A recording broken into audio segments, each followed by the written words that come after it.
While we are talking about parenthetical phrases, let us also talk about non-restrictive parenthetical phrases. So if we have a parenthetical phrase which is just a non-essential information added on in the middle of the sentence and doesn't change the main idea, we call it non-restrictive phrase. For example, I have finished my work. Now that is the main idea. Now I add on I, comma, as a matter of fact, comma, have finished my work. Now this is just a style of writing or a rhetorical tool that I have used to convey I, as a matter of fact, have finished my work. But the phrase as a matter of fact is non-essential add-on. So that is a non-restrictive phrase. We do need to put a non-restrictive phrase within 2 commas as well. So we are discussing where and when to use commas. Let's take another look at an example. William, who is popularly known as Willie, has decided to learn swimming in the summer. Now here we have William, who is popularly known as Willie. I think this is important information because some people may not know William as William and they might know him more as Willie. So this is not non-essential information for many of us because we know him as Willie. So this is not it is a non-restrictive phrase, but it is not non-essential information.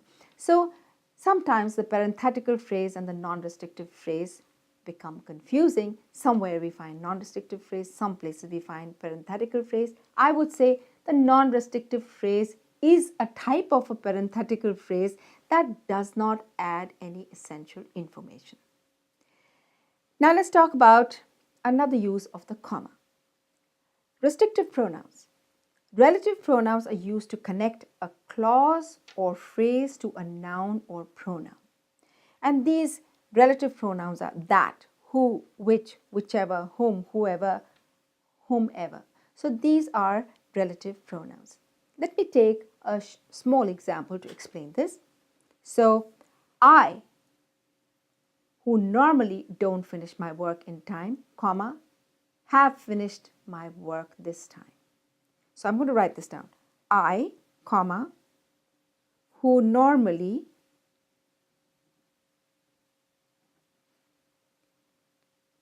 doesn't finish the work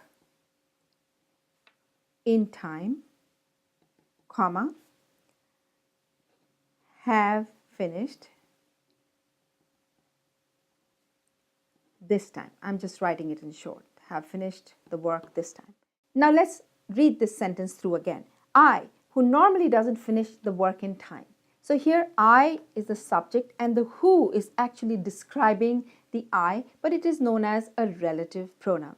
I do need a comma after I because this is who normally doesn't finish the work in time is describing the I. This person, it's I, me, you, or whoever. I, who doesn't finish the work in time, have finished this time. So I have finished this time is the main idea here. So this is how we separate some relative pronouns. Now we never use a comma before that. So no comma before that. But we always have to have a comma before which, because the which is a relative pronoun that is actually used as an adjective, and the rule is we have to use a comma. This is the cat, comma, which normally never comes home, comma, has now returned. So we have to use a comma before which. So I will say use comma before which. So these are some rules you have to keep in mind.